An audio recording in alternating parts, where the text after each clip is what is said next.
Ladies and gentlemen, Minister, Ambassador, Consul General, good evening and welcome to the Institut français. I am really delighted to see you for this year's Nuit des Idées, Night of Ideas. This event is sincerely one of my favorite moments of the year. The Night of Ideas, La Nuit des Idées, is a French initiative launched in 2016 to foster debate on the sharing of ideas to the network of Institut français abroad. Just imagine, every year, in more than 104 countries around the world, people gather like us to hold debates. There are more than 2,000 of us here at the Institute in London this evening.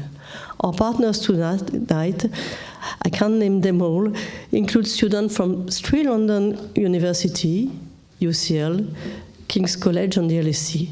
Thank you. There are also 3 think tanks, UK in a Changing Europe, the European Council on Foreign Relations, and the Grantham Research Institute on Climate Change and the Environment. Thank you all for sharing your ideas and bearing witness to the vibrant links between our 2 countries. Why are we meeting this evening? Because in a world in upheaval, we need creative outreach, and it's a French initiative to gather together to share these ideas. For what? To tackle the disruptive announcement arriving every day from Washington, to tackle the hybrid wars being waged by Russia, to tackle interference in our electoral processes, and to tackle the erosion of the social contracts in our democracy. And with this in mind, we chose the topic, Taking Action, for the Night of ID 2025. Taking action in a constantly evolving world, taking action to become an actor of change, be it through political decision-making, artistic commitment, or civic activism. Each of us can play a decisive role and take action in our way. French and British experts will tackle crucial themes such as the war in Europe, the climate crisis, artificial intelligence, disinformation, and the role of artists, identifying avenues for discussion and joint solutions in the face of the great challenges of our age. To open this evening, we are honored to welcome 2 exceptional directors, Thomas Joly and Alexander Zeldin. Thomas Joly, a renowned director and actor, stood out on the international stage as artistic director of the opening and closing ceremonies for last summer Olympic and Paralympic Games in Paris. His work combines creativity, audacity, and reflection on the role of art in contemporary society. For his part, Alexander Zeldin has distinguished himself through his theatre and cinema projects, which tackle fundamental social themes. His work resonates deeply, connecting art with practical action in the real world and offering a unique perspective on the social challenges of our time. We'll round off this evening with a drink in the company of the DJ Duo Sunana. This national idea could not have taken shape without the support of the Institut français and our sponsor, whom I thank very much indeed. The friends of the French Institute Trust, the company Eurostar, Benoît and Olivia Verbruge. So, without further ado, I declare the Night of Ideas open. Bonne soirée. Merci. Madam Ambassador, thank you very much indeed. The Night of Ideas is indeed open. I'm Jason Solomon. I'm your host for this evening, the Maître de Cérémonie, the Master of Ceremonies. This is a small opening ceremony compared to what our next guest has mounted. I feel sort of slightly ashamed. I should be bursting into some song. I should be going down the Seine in rain, but we can't do all of that.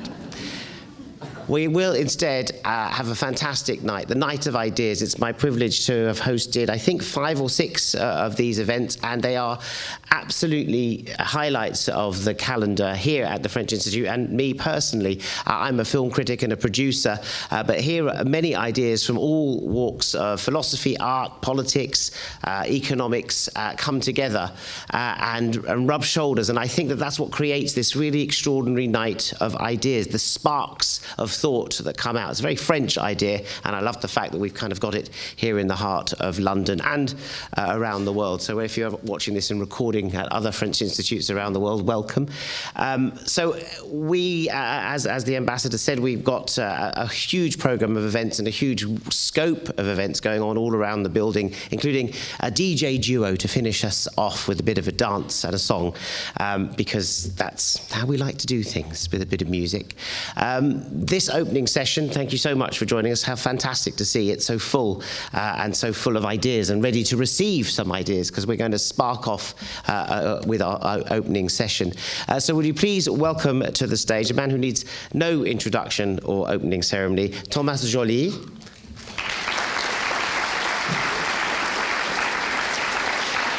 Alexander Zeldin.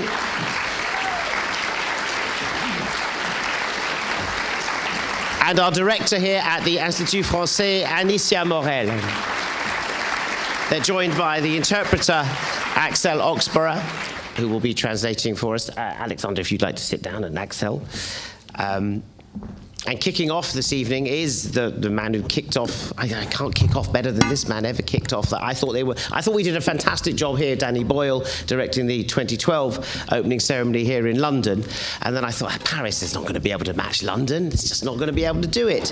And then I watch it on television, and even in the rain, it was a spectacular spectacle that you can never forget. You can't go to Paris now without seeing it festooned with the man who invented these things. Thomas did not just do the opening ceremony of the Summer Games and the Paralympics. He's also worked in Racine and Shakespeare. He's done a Romeo and Juliet in common with Alexander Zeldin as well. He's done Henry V and Richard III together. He's done Starmania, a fantastic musical, and he's done Marivaux and Offenbach. We are thrilled and honoured that he's going to open our opening ceremony. Would you please start with Thomas Joly?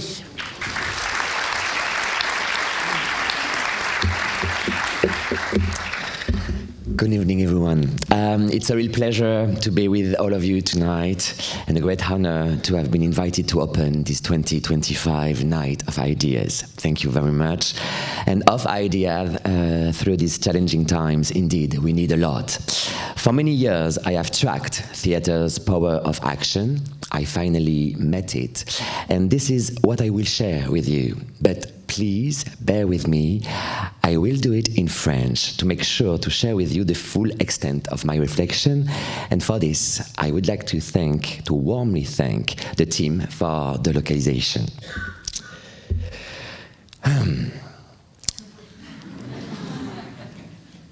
More easier.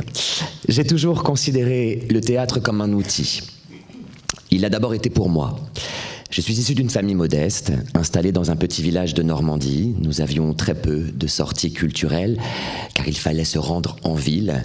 1 ou 2 fois par an, nous allions au cinéma, voir des films de Disney. Ma rencontre avec le théâtre se fait au collège, dans un cours de français, où la professeure me demande de lire des répliques d'une comédie de Molière. Je m'exécute, et j'entends mes camarades de classe rire. Mais c'est un rire vrai, pas le rire que je subis dans la cour de récréation, entre les moqueries, les insultes ou ce qu'on peut qualifier de harcèlement scolaire. Cette lecture transforme le rire qu'on m'adresse, c'est un signe d'espoir, une petite lumière qui s'allume en moi. Je demande à mes parents de m'inscrire à un cours de théâtre, et le théâtre m'accueille en tant que personne.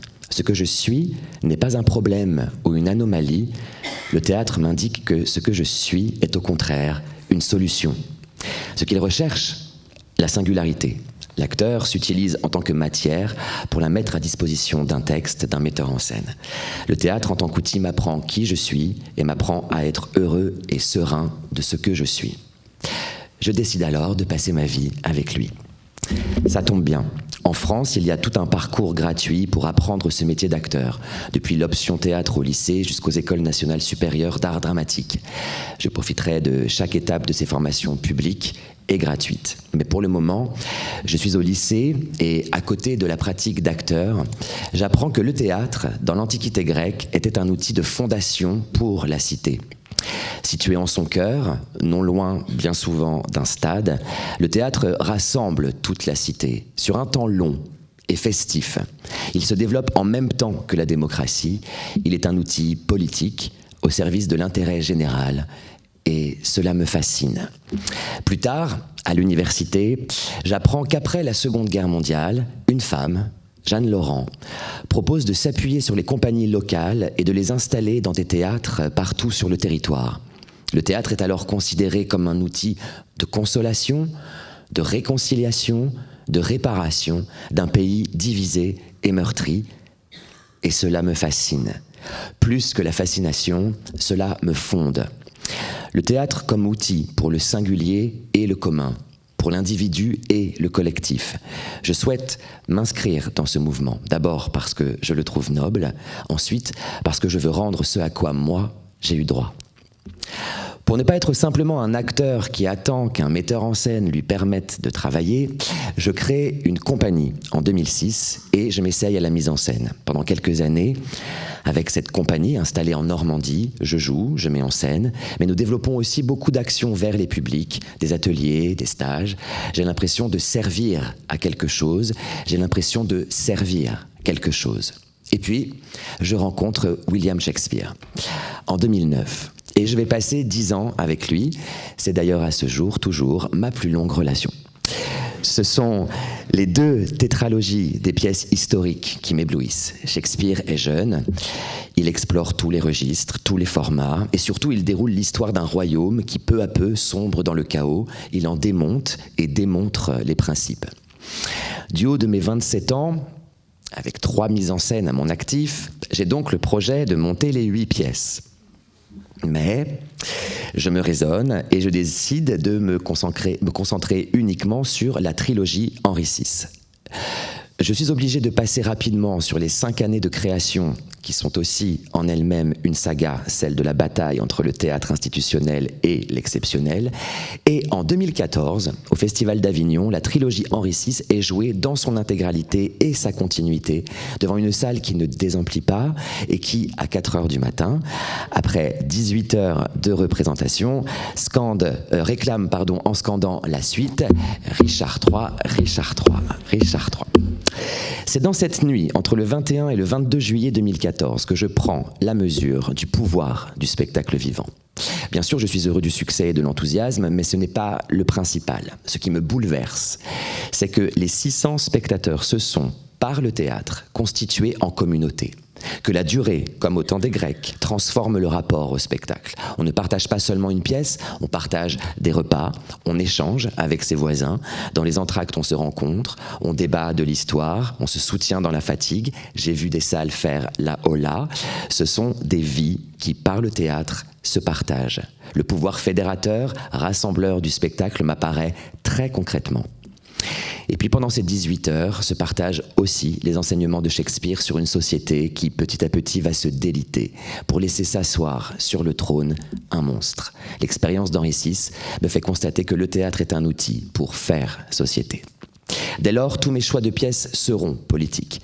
Je poursuis mon projet initial et je mets donc en scène Richard III, puis Thieste de Sénèque, puis Le Dragon d'Evgeny Schwartz. J'accepte également le projet de remonter la comédie musicale Starmania. Toutes ces œuvres sont des outils pour la pensée. Je les choisis parce que j'ai la sensation que la pensée a une tendance naturelle à s'arrêter, que rapidement elle se fige, qu'il faut donc sans cesse l'activer, parce qu'une pensée arrêtée est forcément source de violence. Ces pièces qui donnent toutes à voir les facettes les plus sombres du pouvoir sont des témoignages laissés par les auteurs, des mises en garde, des modes d'emploi. Mon rôle, en tant qu'artiste, n'est pas de les tordre, de les adapter, mais de les délivrer. Je cherche les moyens scéniques de les donner à voir ou à entendre, qu'elles soient reçues par le public. Pas pour dire « pensez ceci » ou « pensez cela », mais pour dire « pensez ». N'oubliez pas de penser, retrouvez les chemins du discernement, brouillés aujourd'hui par le flux incessant de l'actualité, des médias, des réseaux sociaux, des algorithmes, etc. Renvoyez au spectateur une question, qu'en pensez-vous ? Vous êtes devant Richard III de Shakespeare. Voici un homme qui va user de fausses informations, de rumeurs, qui déstabilise l'opinion, qui va travestir son image et qui finalement va finir sur le trône. Qu'en pensez-vous ? Vous êtes devant Starmania. Voici un homme, milliardaire, qui fait construire la plus haute tour de l'Occident et qui, en alimentant la violence dans la cité, va petit à petit représenter la solution aux yeux du peuple qui va l'élire. Qu'en pensez-vous ?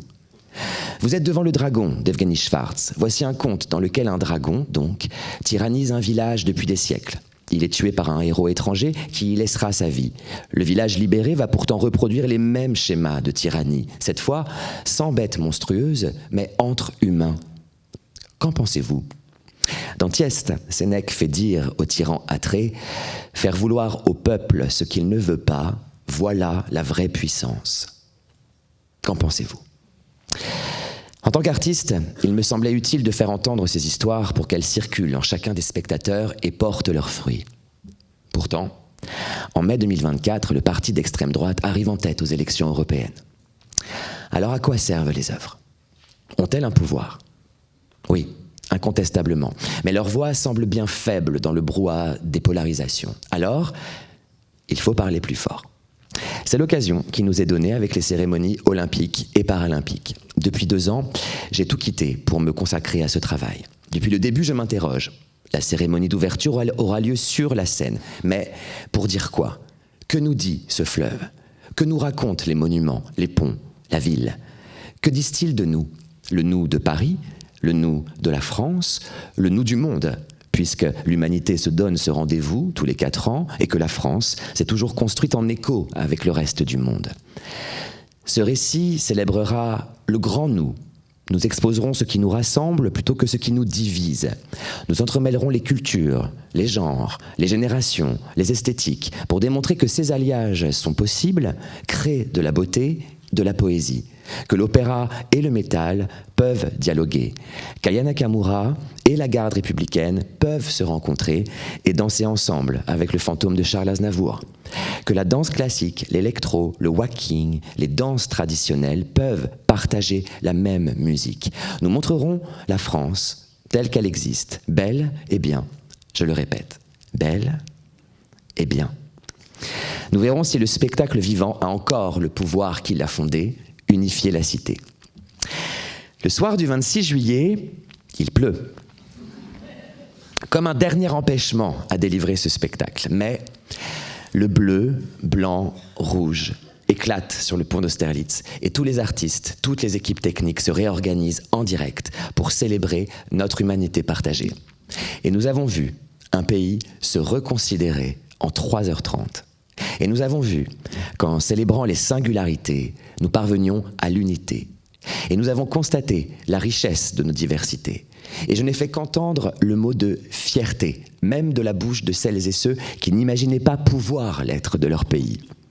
Au lendemain de la cérémonie, 86% des Français l'estiment réussi. Le spectacle vivant, porté à cette échelle, a démontré son pouvoir émancipateur pour le plus grand nombre, pour le singulier et le commun, pour l'individu et le collectif.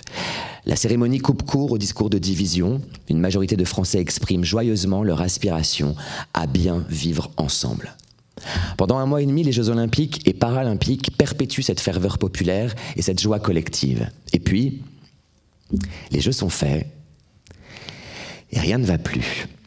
On parle alors de la parenthèse enchantée des Jeux, comme s'il fallait qu'elle se referme, forcément, comme s'il s'agissait de la légendaire trêve olympique. Était-ce une parenthèse ? Je vois plutôt cette période comme une brèche, une déchirure lumineuse dans un tissu de morosité et de polarisation. Mais ne soyons pas aveugles. Très vite, le soir même de la cérémonie et dans les semaines qui ont suivi, de nombreux contre-feux ont été allumés et coordonnés. Les médias parlent, étrangement, de polémiques quand il n'y a dans les faits que des attaques, de la discrimination, de fausses informations, du cyberharcèlement. J'ai beaucoup repensé à cette phrase de Martin Luther King « Ceux qui aiment la paix doivent apprendre à s'organiser aussi efficacement que ceux qui aiment la guerre. » Car la guerre est bien déclarée par ceux qui l'aiment. Une guerre culturelle, une bataille des imaginaires et des récits qui nous fondent en tant qu'humanité, qui fait fi des leçons de l'histoire ou des mises en garde des poètes. En ce moment, en France, nous assistons stupéfaits à la réduction, voire la disparition de budget pour la culture. Comment se battre alors ? Avec quelles armes ?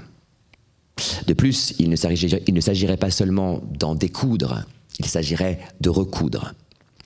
Je repense à Winston Churchill qui, quand on a proposé de couper dans le budget de la culture pour financer l'effort de guerre, a répondu « Si ce n'est pour la culture, alors pourquoi nous battons-nous » Mais hélas, c'est une fausse citation, relayée sans vérification sur les réseaux sociaux.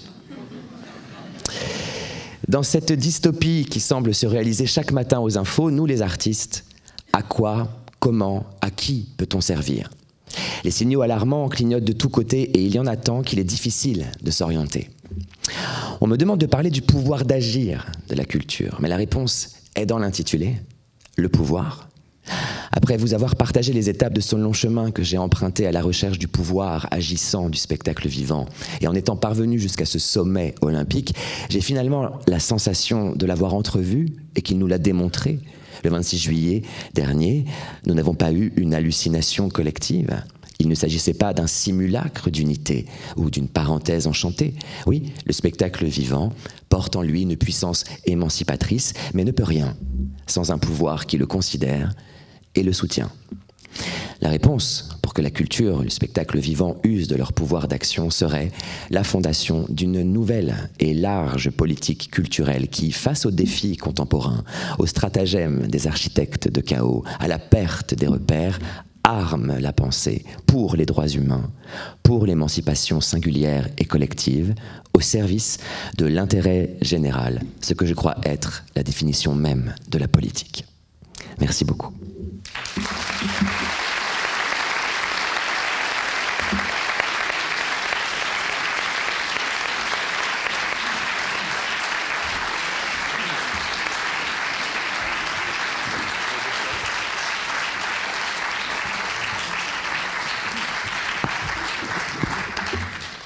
Who needs singing and props and spectacular when you have words like that to inspire us for the evening? I told you it would be a night of ideas. They were fantastic ideas. Thank you, Thomas. And now, ladies and gentlemen, before, as you see, there is a debate about to happen, but before that does happen, we have another opening speech, another keynote speech from the acclaimed playwright and director. His play Love, which I saw at the National Theatre, was extraordinary. He's done Faith, Hope and Charity.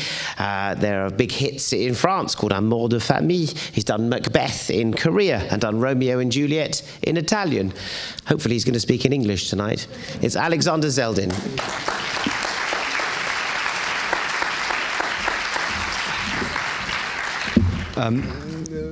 Good evening.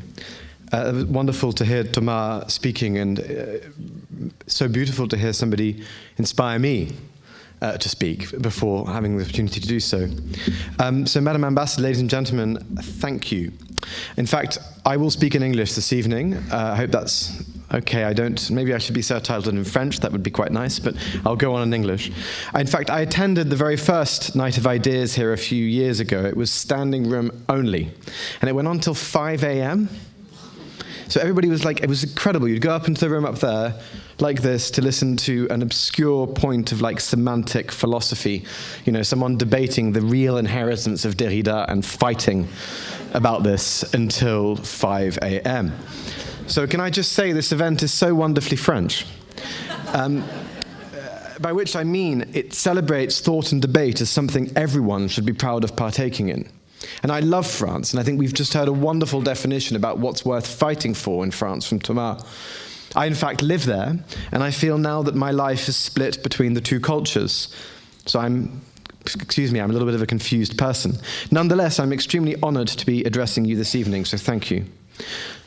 It says, addressed by Alexander Zeldin. Taking action. So, this evening you will hear about many essential questions of geopolitics, science, ethics, AI. I know you have many treats in store for you. Many concrete, essential, and apparently tangible subjects. But to begin with, you're stuck with two of us that just work in the theatre. Now, Laurence Olivier said that the theatre is not quite the occupation of an adult. At its most basic, a group of people gather together and watch another group of people act something, and then it's all over. There's no trace of it. Even when it's recorded, it's not the same. There is something missing, and what's missing is the theatre of it. It isn't there. So where is it? Where is the theatre? One useful way of thinking of this real question, which is what is theatre, is that theatre is an act that brings together contradictions, conflicting points of view, disparate fragments, and for a short time makes them whole in a community. You, the audience. But this can't last, as we've just been hearing. And like every community, it dissipates, drifting back into the night. Indeed, theatre seems to take place only in the moment it is happening, and very little is left of it afterwards. So what we make of this moment, of this traffic, this 2 hours traffic of our stage, or 18, is the problem of the theatre, what we do with it, how it continues to travel in us. And indeed, theatre is, by its nature of being so ephemeral, also an art form that struggles with being remembered. Unlike the cinema, for instance, you might hear people say, "I remember when I saw Peter Brook's Mahabharata in 1985 in Avignon." But no recording can capture the being there. So, despite these caveats, it is the art of the present, and it would seem well placed to address our time. That's no doubt why you've asked the two of us to come and open this evening. So the question I would like to ask next is, what time are we living in? So for my part, I grew up in the United Kingdom, but I attended a European school, where I was in the French section, which was an experiment on the part of my parents, because neither of them spoke French. Now, although my childhood was in the 1990s and the early 2000s, the background music in this European setting was still a discomfort about the Second World War. I will never forget the tears of a German teacher, then in his late middle age, as he tried to describe why stupid children's jokes about the Nazis were tragically bad taste. The fall of the Berlin Wall had happened some years previously, and democracy seemed to have won the day. Institutions like Europe felt impregnable. The idea of Europe was still clear and resonant.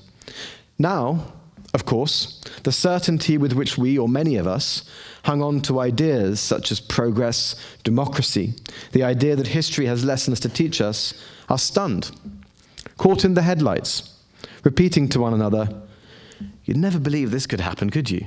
You'd never think that would happen, do you?" But we should pause now and remember that for many people, this is not the view that they have. They are glad that great institutions are weakened and certainties that did them apparently no favors are upended. Now, I am not a political scientist, an academic, or a historian, but rather I'm a dramatist.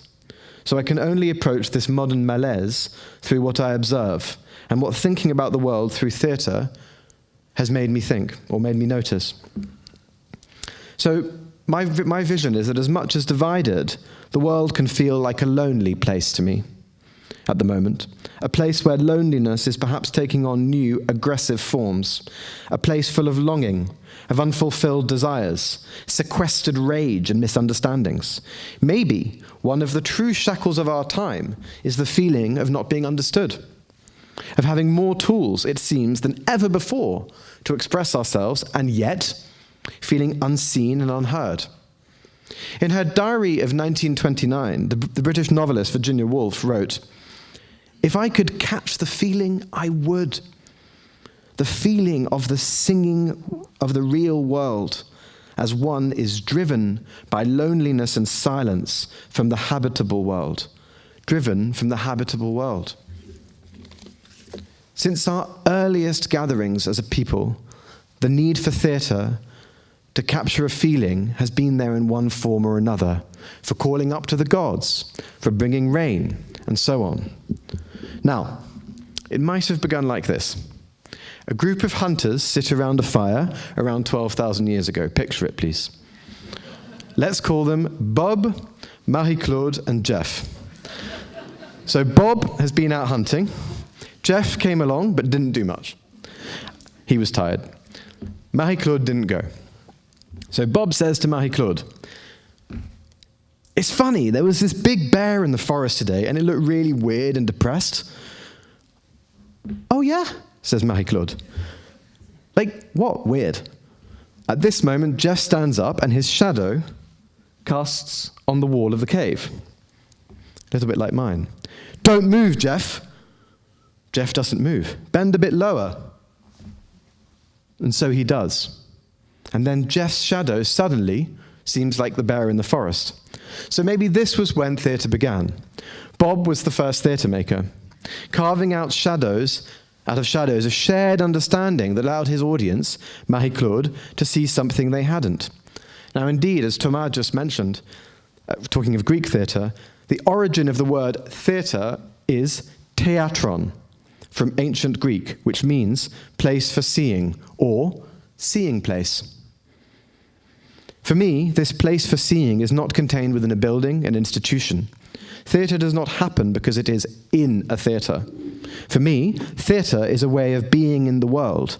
By, as Shakespeare says, seeing the whole world as a stage, we can see it anew, the seeing place. Many artists begin their lives in art because of a very familiar feeling, no doubt to many of us here this evening, put so wonderfully by Virginia Woolf, that there is a disconnect between how they felt they are meant to be in the world and how they are in themselves. I think that what she is really talking about is shame. Shame is one of the most powerful mechanisms in social life. It regulates us, it controls us, it's a socially controlling force, and often we live in fear of being covered in it. And I believe, passionately, that one of the main functions of the theatre, and indeed art, is to work against shame. To make the unsayable sayable. In that, there is an act of kindness, I would even say a moral act. And of course, this is also the root of a more political feeling, that the world is unjust and that we must say so. The theatre, by allowing us the gift of character, of a simulacrum of make-believe, gives us the unique conditions to say the unsayable, but to say it with nuance, with sincerity. Inside this conviction that the outer, agreed-upon experience of the world of convention, obedience, and politeness, hides another experience, the more truthful one, the singing world of Woolf, is a profound concern with justice. Justice that is on the side of human dignity. Justice is concerned with understanding. If only we could see it. But for that, we have the seeing place. Now, when I first moved to London as a young man, and I was trying to make it and wasn't making it, I would wander around the town a lot. I would sit at a bus stop and try and envisage what it would be like if we were on a stage, but the walls of the theatre were blown up, and the street would flood in, that there'd be no boundary between audience, stage, and life outside. In the first plays I made with my friends, we always tried to have a back door in the theatre that would go out onto the street to create this feeling. And we also left the lights on, bathing the audience and the actors in the same shared light, where we can all be seen, unlike here. For Love, my play which was mentioned just now, my play set in a homeless shelter at Christmas, or Faith, Hope and Charity, set in a soon-to-be-closed community centre where the rain is pouring in through the broken roof, we all sat in places that hadn't been seen in the theatre, certainly not in the National Theatre, but were just around the corner from most theatres and most buildings. The fabric of austerity Britain, which we could say is perhaps the biggest political idea of the last 15 years, apart from Brexit, where 1 in 5 children grew up in poverty. Now, the project was very simple. It was to bring this feeling of injustice at the world, at the way we live with one another, to a new light. It was not overtly political or journalistic. Such a form of discourse, I'm sure my colleague will agree, does not suit the theatre. But rather, it was an opportunity to behold lives in their efforts to find understanding, to seek happiness, connection, and to do so in a shared light. For the great dramatist Arthur Miller, when we behold a tragic figure in the theatre, we are beholding a person who has, I quote, become known to themselves fully. That is to say, who has faced up to the hidden parts of themselves and seen them and often paid a tragic consequence. But to watch this, like Marie-Claude watching Bob and the Bear, is to recognize to be in the seeing place where we can see that we too are Phèdre in whatever small way. We are curious about another person. In the seeing place, our society is not crippled by misunderstanding, or rather, those misunderstandings, violences, are brought out into the open, washed by the glare of the audience. For a short moment, a community is formed where something is offered to us that we can take away. But it's ephemeral. As I said earlier, theatre disappears. It only exists while it's happening. So what explains, I ask by way of conclusion, that it has survived so long and it should continue to survive? Well, when you see something true in the theatre, it travels in you. Theatre has survived for millennia because people make the effort to remember. To remember how it felt to see that Hamlet, that new play in a garage. We make the effort to remember and to come face to face once again with the infinite, miraculous nature of life, and to remember that we are not alone. To remember to come back to a character, to come back to an understanding. In remembrance, there is already an act, an effort, and we can be inspired, maybe, to act. Thank you, and long live theatre.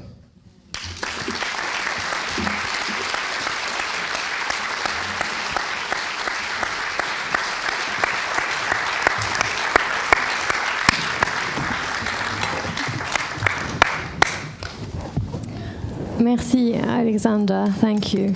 And thank you to Majoli for two important speeches, I feel. And perhaps they might be remembered as, the London addresses of Joly and Zeldin. And that we'd be very proud of that. And I think pride is a word that was often pronounced during the Olympic ceremonies, because at the same moment in the nation, in France, everybody recognized that we were all these great tales, these heroes, all these generations and all these monuments.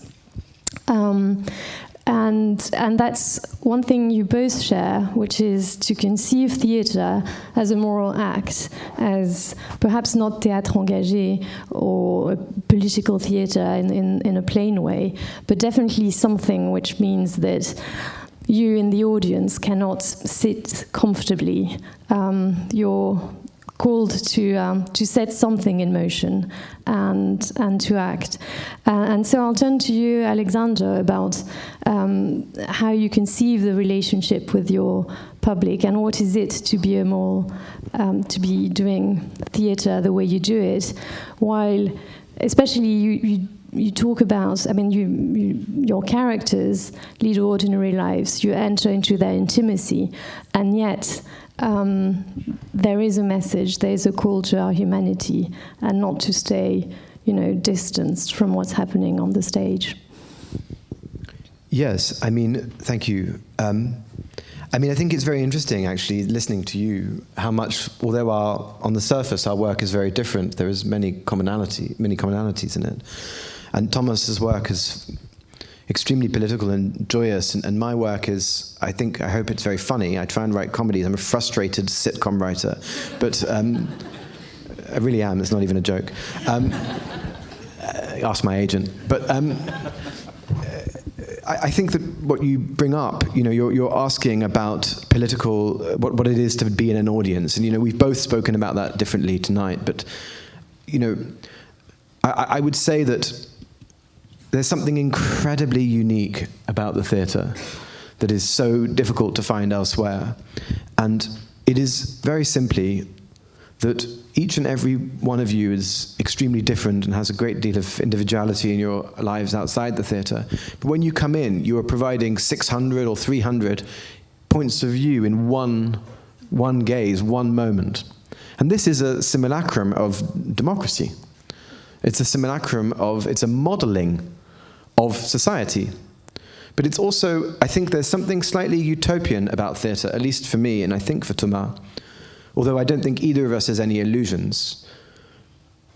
When you are faced with this possibility, it's really, really important for me to shock, to provoke, and to say things that are taboo and transgressive in my own way. And my way of doing that in the last years has been to adopt a new way of looking at realism. And I think that the realism that I've tried to do in my work is very written, very choreographed, very musical, but it's got to be like, that isn't theatre. Because the theatre is the way you're looking, the way you're presenting it. And of course, Thomas uses very different tools, but I think that there's a commonality in that. And what's very striking as well is how another commonality is many references in your works to the antique theatre. And you both, so Alexander, you just managed the production of Antigone by Sophocles at the National Theatre, and Thomas. Very loosely Antigone, huh? Very. Well, it was convincing. And Thomas, you were inspired by Seneca for Thieste, and I'm interested. And you also, in your speech just now, quoted the good and the beautiful, kalos kagatos. So that's coming back to Plato is clearly something you often do. So what's how has it inspired you throughout your career? Last week, sorry, I speak in English, as you see. I'm going to try. Last week I was in Athens, in the Institut France, and I had the privilege to visit the theatre of Dionysos. This is the first theatre we had from the antiquity, the first one. On the theatre there were 20,000 people who can sit, and the stage is very small because all the city was there. And when we talk about politics, we have to don't forget. I don't know if it's well, we have to not forget that the word politics came to the Greek word polis, P-O-L-I-S, with the city, the community. So this is the science of the community. The politique is the science of that.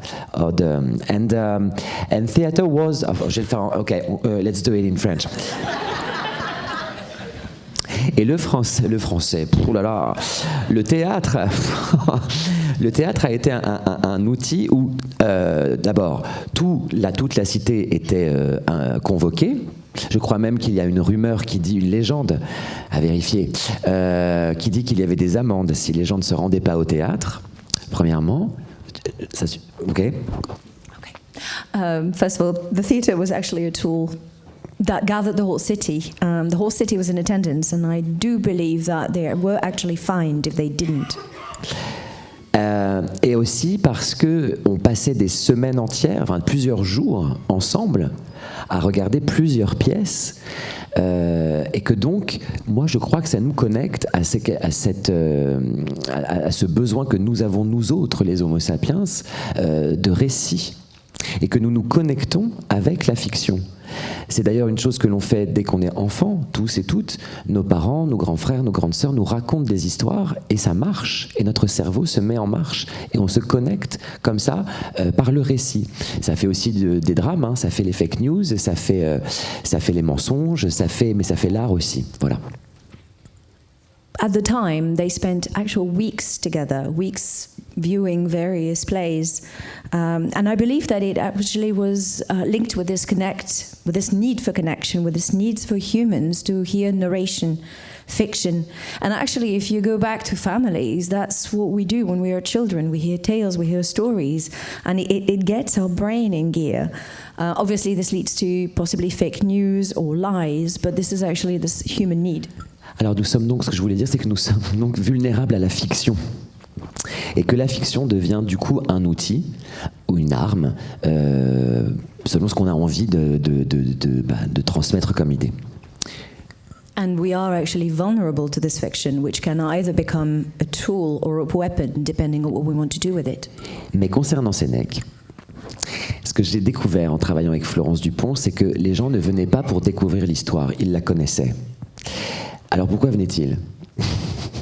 Eh bien, ils venaient pour, ce qu'elle dit elle, pleurer ensemble, pour être en empathie, pour travailler sur la question de l'empathie collective de la cité. And to go back to Seneca, what I noticed when we staged it with Florence Dupont was that people actually did not come to discover the story. They knew it already. They came to cry together, to experience this collective empathy.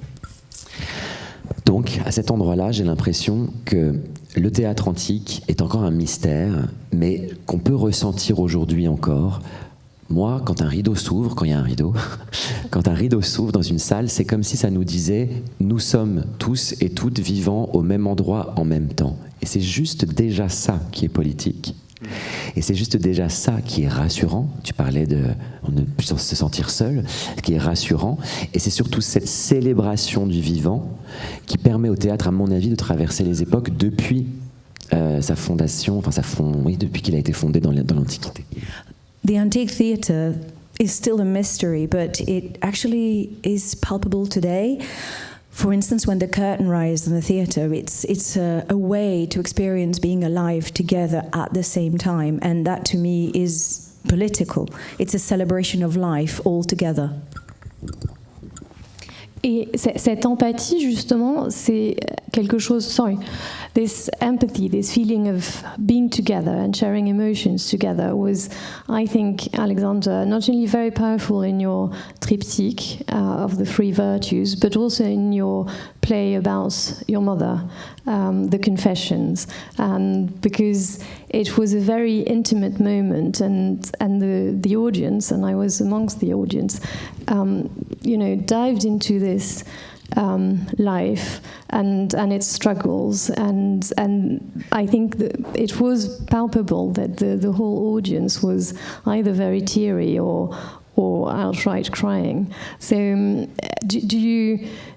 how do you manage this this incredible trait of your plays, to have the intimacy of the character being so raw and so visible, and yet this collective response of the public? It's very special in every play you stage. Well, thanks. It's a hard question to answer, because I think what Thomas just said I really agree with. It's interesting. In my experience of making, I write new plays mainly. I've tried to adapt Antigone, but I ended up having to write something completely different. Did my best. I think that what I'm interested in often is trying to say something that everybody sort of knows but won't admit. And I think there's something precious that comes, to be seen, seeing place, theatron again, in the police, we mix up my Greek, but to be seen is to be recognized. And I think that what I tried to do with The Confessions, which was, it's true, partially based on conversations I had with my mother and other women her age, was I'm very interested, I'm sure you know this as well, Thomas, that I think that the literature that in the last 10 years has been really remarkable is, Annie Ernaux, but also Edouard Louis, and particularly in France, this has been a big thing, and Rachel Cusk, who I admire a lot. I think there's been something around acknowledging the truth of experience and giving it a fictional shape. Prendre conscience tu vois, donner enfin, t'as compris. And I think that I come to the theatre, what I don't want when I go to the theatre, which happens too often, is I go to the theatre and I sort of think somebody hasn't really asked themselves why they're doing theatre. Yeah. And I don't care what form it has. It can be like an experimental, silent, like weird piece where everyone like throws paint, or it can be a musical with or ABBA show. It doesn't matter. It's just that why are we using theatre? It's as you said, I think that theatre is an endlessly mysterious thing, and yet it's as important to us, I think, as language, as faith, as it's a constituent part of what it means to be a human being. It's nothing less. And to think of it as something less is actually kind of irresponsible. Okay. And having taken your plays from London to Paris, or sometimes the opposite, or even in Berlin, how do you feel France and the UK? Ah bah oui, c'était inévitable. How do I feel the differences between France and the UK in the theatre? Yes. Well, I would like to take this opportunity to say two things, and then hand over to my colleague. But Well, the first is that I'm in a very lucky position in that I live between both cultures, and I think that we have so much more to gain if we can take things that are interesting and exciting from each. And what was remarkable about Thomas' ceremony was when he put Aya Nakamura with the Republican Guard, you saw that this blending of different generations and different styles and different cultures became a third thing, which is far more interesting than keeping a preservation of what we do already as it is. So that Britain and France don't speak enough. They just don't. They haven't, I think, for many years, and I know that this is mainly the fault of the British. And the second thing I would like to say is that, one thing that I admire about France is that inside the Republican Pact, if you will, the idea of France, there is an opportunity to interrogate it, to fight for it, and to have people like Thomas and other people that have been given voice in a big context to argue for values that are constantly needing to be negotiated and given meaning today. And I don't know what common values or common myths are those that animate the United Kingdom right now. I worry about what they are, especially since Boris Johnson was the Prime Minister, because I think he took us back to a way of thinking about the past as having been a land when everything was better. And this is schoolboy naivety. And so I received messages from the team that were late, but I'll ask you the same question, Thomas. You have spent hours and hours reading Shakespeare in the text, trained by Stanislas Nordet. So I think for one verse, an hour and a half was the average. So what has the English language and the English literature and theatre has meant for you? Si j'ai passé autant de temps avec mon mari anglais, William Shakespeare, c'est que il est, pour moi, à ce jour, toujours la personne qui est la plus éclairante sur ce que nous sommes, au-delà de l'Angleterre et des pièces historiques, mais sur ce que nous sommes. Il va mettre des mots simples sur des choses qui sont très compliquées parce qu'elles sont finalement très à l'intérieur de nous. So if I spent so much time with my British husband, William Shakespeare, is that because he's probably the most enlightening on what we are. He puts simple words on complex things, on things that we have inside. Mais là où c'est encore plus magique, c'est que Henri VI, par exemple, est une pièce qu'on a jouée, que j'ai créée donc en 2014 et qu'on a jouée jusqu'en 2017. La mise en scène n'a jamais bougé, on l'a jouée un peu partout. Et pendant cette période-là, il y a eu des événements dans l'actualité. L'actualité continue à faire son actualité. Donc il y a eu par exemple les attentats au Bataclan, il y a eu plusieurs événements, et la pièce, sans rien toucher à la mise en scène, arrive à intégrer la réalité du présent sans que rien ne soit changé. And what's even more magical is if I take the example of Henry V, which was staged from 2014 to 2017 without changing the staging in whatever way, it still managed to integrate the news. For instance, in that interim, things happened. There were the Bataclan attacks, for instance, and that play, without changing a single thing, managed to integrate the reality of the now. Et par exemple, dans Henri VI, pardon, c'est un peu niche, mais dans Henri VI, il y a un personnage qui s'appelle Jack Cade, au milieu de la deuxième partie, et il est celui qui est comme, enfin bon bref, c'est un personnage qui met vraiment beaucoup de chaos dans Londres. Au moment des attentats du Bataclan, tout le monde voyait ce personnage comme un terroriste. Plus tard, en France, il y a eu des activistes écologiques qui ont été chargés par la police, dont un qui est mort, Rémi Fraisse, au barrage de Sivins. Et à ce moment-là, ça faisait beaucoup la une dans les médias, et à ce moment-là, Jack Cade était un militant écologiste qui s'est fait tuer par la police. Ce qui est fou, sans que vraiment jamais je n'adapte le texte, jamais la mise en scène, et que le public va projeter dans l'œuvre ce dont il a besoin, ce qui l'obsède, ce qui l'impacte, etc.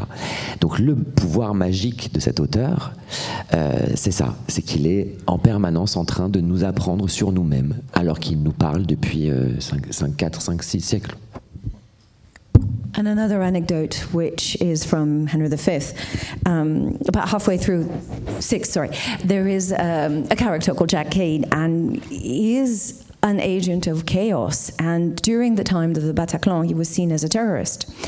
At a later stage there were in the news problems with ecological activists that had been chased by the police. One of them died, and the public saw him as one such activist, and that's without changing the staging in whatever way. The public took whatever they need, whatever they were affected by, and that is this magical power.